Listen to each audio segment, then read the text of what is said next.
Are you ready to live a better life? Do you want to have fulfilling relationships with your partner, children, boss, colleagues? Do you want to learn how to overcome obstacles and challenges that are an inevitable part of our everyday life interactions? You have tuned into the right podcast. Dorice Horenstein, author of Moments of the Heart, is ready to do just that. Sit back, listen, and enjoy the learning as Dorice shares her stories, Jewish wisdom, and a bit of the Hebrew language, and makes this world her classroom. It is. Yeah. Okay. Welcome, Kristen, to my Zoom room. Thank you. It's fun to be with you. It took us a little while to figure out what is happening, right? What is going on? Somehow Facebook and the connection with Zoom kind of changed its way. And me with my own saboteurs, like, why can't I get it? What didn't I push right? So I'm glad this is behind us and we're moving. Yeah, we're working through it. Yes. So welcome. It is morning in Portland. It is noon in Philadelphia, actually in Pennsylvania. I'm in Havertown. And so still coffee time. Welcome. You have your coffee? Thank you. I have my water. I'm drinking water. I've already drank my coffee. Yeah. But yeah, great to my home state, Pennsylvania. That's right. Good. We have exchanged, I don't want to say that I'm an Oregonian, but I'm kind of for 34 years. So you can call me Oregonian, even though I'm from Israel. But now, Wes, we have exchanged places. I am at your home state, and it's lovely by here today, 70 degrees. How is it by you? Nice. It's nice. We've had 70-degree weather here too in Portland. So it's been a treat in April. Lovely. So hello, Facebook, whoever is watching us now or going to listen to the podcast later on.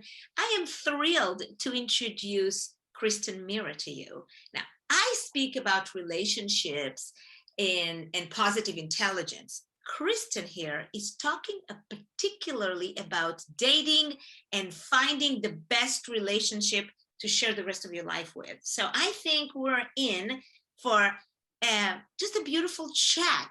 Let me tell you a little bit about Kristen. She used to work, and I'm not looking even at her notes, but she used to work in bookkeeping. And about 4 years ago, she decided enough. She wants to connect to the true essence of who she is, and that's relationship with other people. As a matter of fact, when she was a child, she always looked forward to reading her mom's magazine when it came to the house, and it was all about how to save a relationship and how to save a marriage.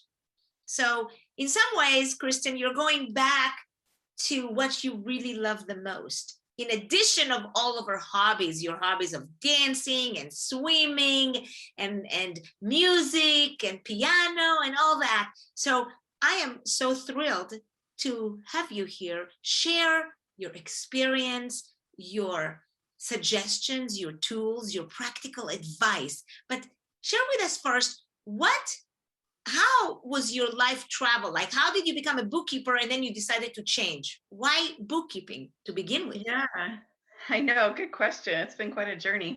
And like you say, it's so funny.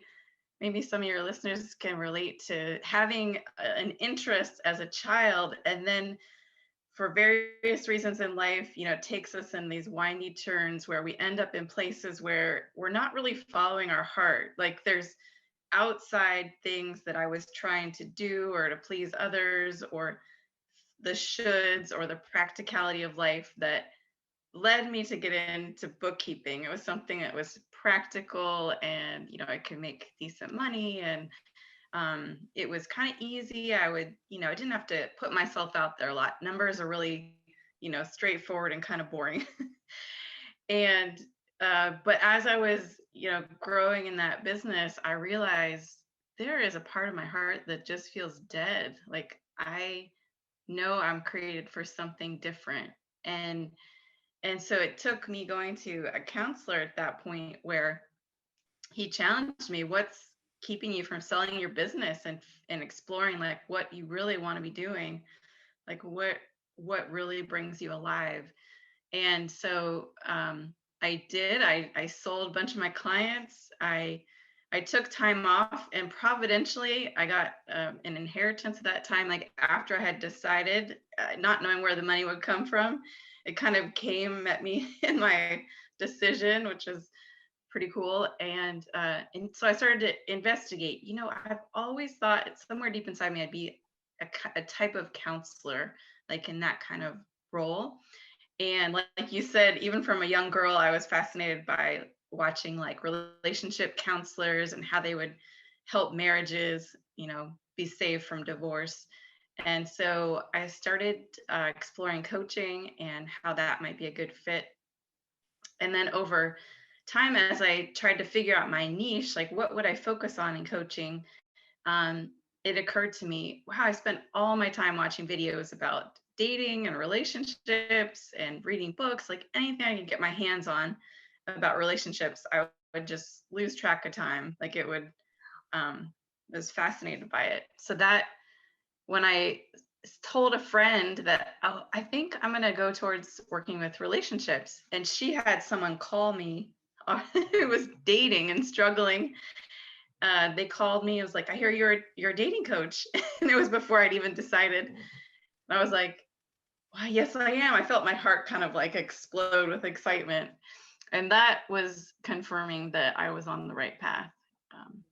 Do I know the feeling when you are in complete alignment with your purpose? And it seems like, from what I'm hearing you say, is that while the bookkeeping was good and it paid the bill, your soul was yearning for something different, for something that is not better or worse, but different, right? And you wanted to use more of your right brain of the stage and the emotion and the connection and that rather than the analytical mind, which is more of the left side of the brain. And that is beautiful. So what do you have to say about dating? Since, to be completely honest, I've been out of the dating scene for quite some time. So you can teach a lot that I'm not aware of. So teach us. Yeah. Well, I told about how I came to this passion, but the irony of it is, I've been dating and struggling in my own relationship journey for years. And so I had my own doubts about, like, is this, what do I have to offer? And yet from all of my mistakes and, foibles and, relationships that didn't work out over the years, I've gleaned a lot of wisdom. And so I've learned about dating that it's a process like anything else in life it's going to bring you to another version of yourself, because you have to put yourself out there. You have to, show up in confidence. You have to be clear on what you want. You have to, not settle for things that don't work for you. And so, like any challenge in life, it's gonna, if you're willing to let it be something that grows you, it can be a great, process to go through to become and transform into the person, like even more of who you are. And so yeah. So let's say somebody comes into your practice and they say, Kristen, I can't find a mate, a partner that I want to be connected with. It's like nobody is really reaching me. I am feeling lost. I can't find love. What do you say? What would you say? Yeah, I'd say, that's such a common, I hear that often. And there's sometimes, I think there's a couple layers to it. A lot of times it can be what's going on underneath in our belief system. A lot of times if a client comes and works with me, we'll look at, what are some of the underlying beliefs that may be blocking you from love? A lot of times, there's a common beliefs of, love's not out there for me. It's not in the cards for me, or, no one's going to love me when they find out about X in my life, or, I'm too old. I have too many kids. I'm too much weight.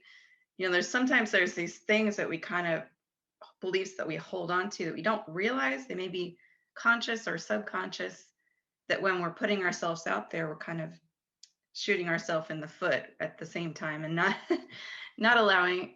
So yeah, I help them explore what is going on underneath. And then also, I think it's an inside game and it's also an outside game. So looking at what's going on inside, and then how are you showing up on the outside? Are you willing to put yourself in a place that you normally would feel uncomfortable, or try something new, give someone a chance that maybe you wrote off at the beginning. So yeah, there's a lot of things that we explore. The word that kept coming into my mind as I'm listening to you is vulnerability. Can we, when we are uncertain and afraid to sometimes deal with the inside issues, as you call them, but also in the outside issues, right? We have to be vulnerable if we want to progress, especially in relationships, because that also requires trust. You have to trust somebody in order to show your vulnerability. For some people who are hyperachiever, who are maybe controller, or maybe strickler, for them showing vulnerability is almost a shame thing. It's a weakness. It's, I don't want to tell them what I'm not good at. That's how they internalize it in their mind, right?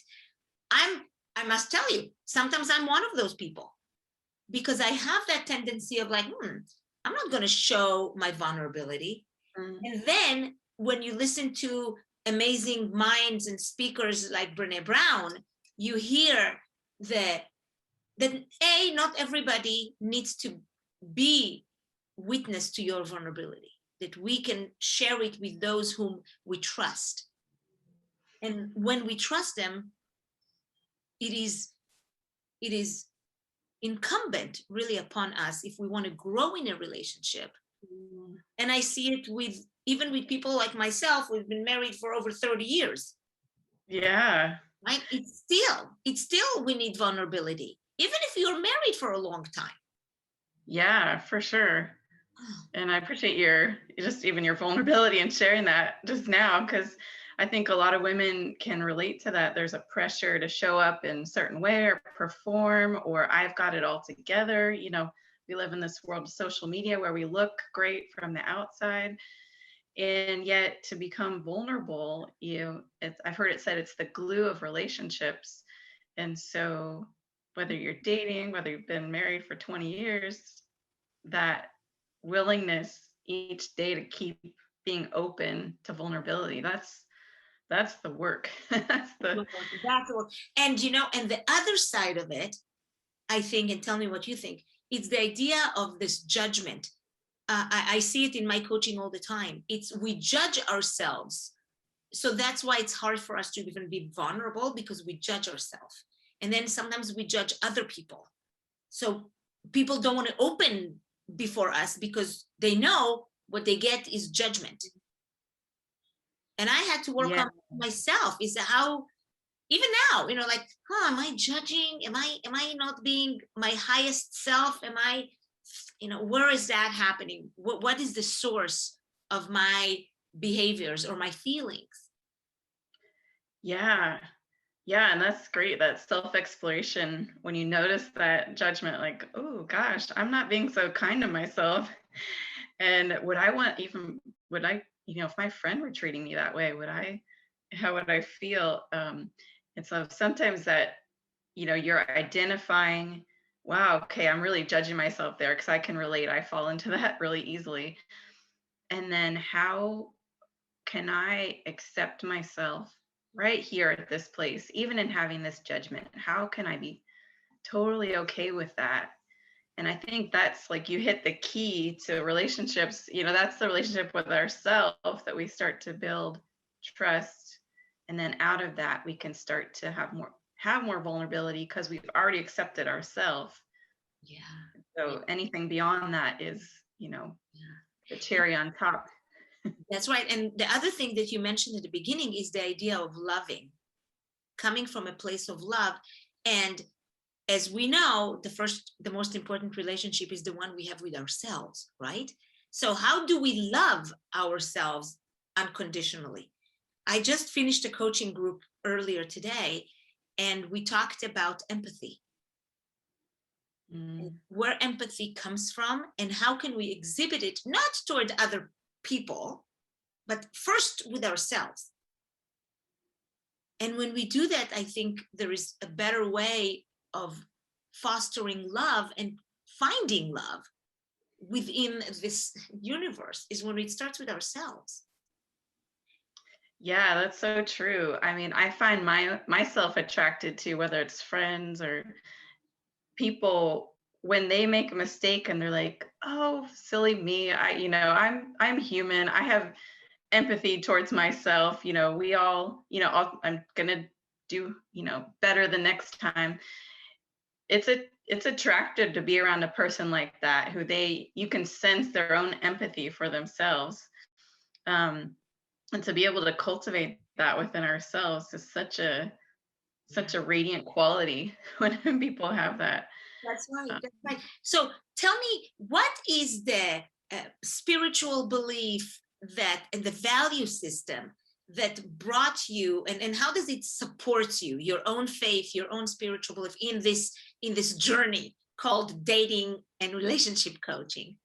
Yeah, good question. Well, I work with people of all backgrounds and faiths, and my personal faith is very relationship based. I mean, my faith in God and, how I relate to and love other people is really key in how I see, like, the meaning of life is really about relationships. I mean, when people say, the top 3 things they value in life, you're going to find pretty much relationships on most people's lists.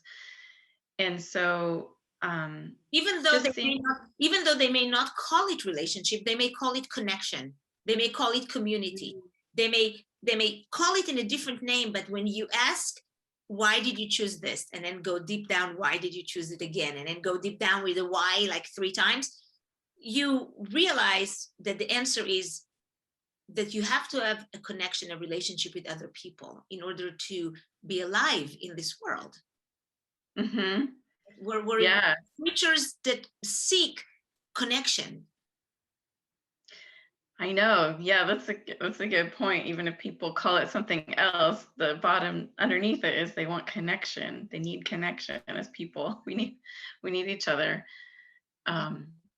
Yeah. So yeah, just seeing the key of, like, I experience God through other people, and so in our relationships, I feel like we can reflect God to each other. And so I see that as, like, the purpose. That's why I get excited and passionate about relationships, because we can grow so much with each other and reflect love to each other. And so it's the part I get excited about. That's right. So tell me about the ideal client that you help. Yeah, my own journey has included a lot of recovery from codependent tendencies. So, meaning people that find that they always are putting others ahead of themselves. They're not taking care of themselves in maybe always caretaking others, or they're finding themselves dating men that, are maybe narcissistic, or they're self-centered.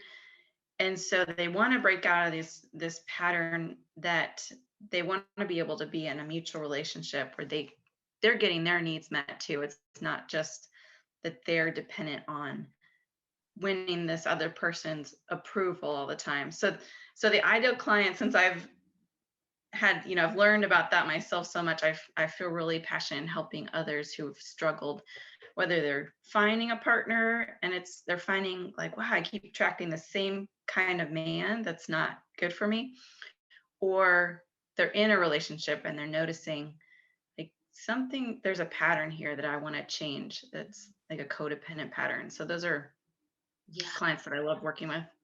When you speak, it reminds me again, because I'm going into the positive intelligence coaching, right? And we have the different saboteurs that come up against us. And some people score high on the avoider or the pleaser, and these are the people that either need validation, so the pleaser will consistently and constantly do things in order to get attention, and another person who is the avoider who seek peace and harmony, but rather step away and back because they don't feel secure in saying what they really feel, what they really want. And what happens is that in the long run, those people, what you call codependent, those individuals have more anger and resentment about the situation because they say, I'm not getting what I want, or I'm more stressed because of the fact that I'm avoiding things, but I'm not getting the peace that I thought I was going to get. The opposite. I like you put the dirt under the rug and suddenly the rug keeps on rising up. Yeah. Right? Because of yeah. Wow. So tell us about yes. Okay, so share with us what will be a tip if you were to give one tip of a person wanting to build a healthy relationship. What would that be? What will that be? Yeah. I know it's a hard question. I know it's broad, but what comes to my mind first is building self-trust. And if you're deciding to date, maybe you haven't dated for a long time, or you have been dating and you're getting frustrated or burnout, see if you can start to build self-trust, which means noticing knowing what you want in a relationship, and knowing, like, as you're experiencing or getting to know new people, what is your intuition saying? What works for you? Sometimes a lot of people, especially with online dating, there can be a lot of experiences that are not so great out there.